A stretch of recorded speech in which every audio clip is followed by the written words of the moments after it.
नमस्कार विद्यार्थी मित्रांनो, आपल्या सर्वांचं सहर्ष स्वागत आहे रुद्र अकॅडमी यूट्यूब चॅनलवर. तर पहा, स्पर्धा परीक्षाच्या बाबतीत अपडेट आपण या ठिकाणी बघतोय. अपडेट आहे KYCच्या संदर्भात. तर संपूर्ण माहिती आजच्या व्हिडिओमध्ये पाहणार आहोत. चला तर मग सुरुवात करूया आजच्या व्हिडिओला. त्यापूर्वी तुम्ही जर चॅनलवर पहिल्यांदा आलेले असाल तर चॅनलला सबस्क्राईब करून घ्या, जेणेकरून कोणतीही महत्त्वपूर्ण माहिती किंवा नवीन अपडेट तुमच्याकडून मिस होणार नाही.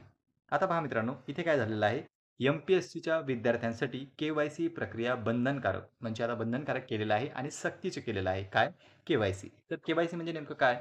KYC म्हणजे नो युअर कस्टमर असा त्याचा लाँग फॉर्म होत असतो. महाराष्ट्र लोकसेवा आयोगाने एक महत्त्वपूर्ण निर्णय घेतला आहे आणि आयोगाच्या ऑनलाईन अर्ज प्रणालीत कोणताही अर्ज करण्यापूर्वी आता उमेदवारांना KYC प्रक्रिया पूर्ण करणे सक्तीचे करण्यात आलेले आहे. यापूर्वी ते सांगितलं होतं करून घ्या, पण आता मात्र ते सक्तीचे करण्यात आलेले आहे. अशी माहिती MPSCने सुद्धा दिली आणि अर्ज करण्याआधीच ही KYC करणे बंधनकारक राहणार आहे सर्व उमेदवारांवर.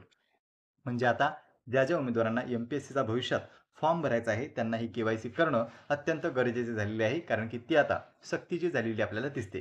जर उमेदवाराने आधार आधारित पडताळणी निवडली तर आधार क्रमांकाशी संलग्न मोबाईल नंबर असणे आवश्यक आहे. या संदर्भाने MPSCने मार्च 2017 पासून ऑनलाईन प्रणालीत आधार क्रमांक नोंदवण्याची सुविधा उपलब्ध करून दिली होती. म्हणजे तुम्हाला जो तुमचा आधार क्रमांक आहे तो 2017 पासूनच MPSCच्या संकेतस्थळावर किंवा फॉर्म भरताना टाकण्यास जी आहे ती सुविधा त्यांनी उपलब्ध करून दिली होती.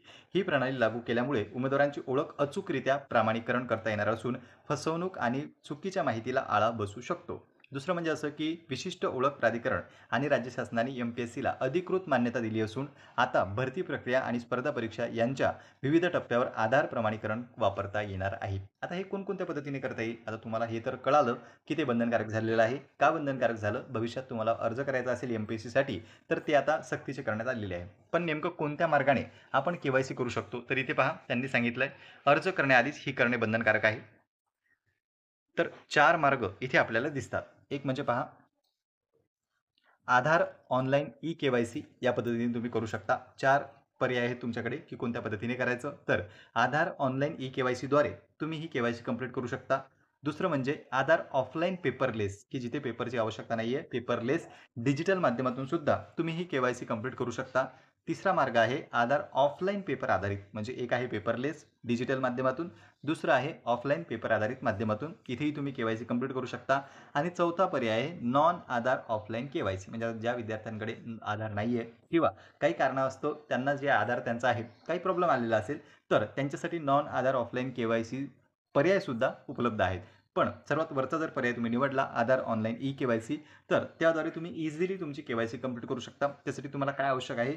तुमच्या आधार कार्डशी संलग्नित असलेला, इथे पहा त्यांनी सांगितलंय की आधार कार्डशी संलग्नित असलेला जो काही क्रमांक आहे तो आवश्यक असतो आपल्याला ई-KYC करण्यासाठी. म्हणूनच इथे आधार ऑनलाईन ई-KYC करू शकता तुम्ही इझिली. त्यानंतर दुसरे पर्याय सुद्धा उपलब्ध आहे तुमच्याकडे. एक आहे डॉक्युमेंट्स म्हणजे पेपरलेस आणि एक आहे पेपरवर आधारित असणारी, आधारशी संबंधित असणारी KYC. आणि जर तुमच्याकडे आधारमध्ये काही प्रॉब्लेम असेल तर तो सुद्धा चौथा पर्याय MPSCने उपलब्ध करून दिला नॉन आधार ऑफलाईन KYC स्वरूपात. तर पहा मित्रांनो, इथे आपण संपूर्ण माहिती पाहिली. जर तुम्ही भविष्यात अर्ज करू इच्छिता तर KYC बंधनकारक आहे.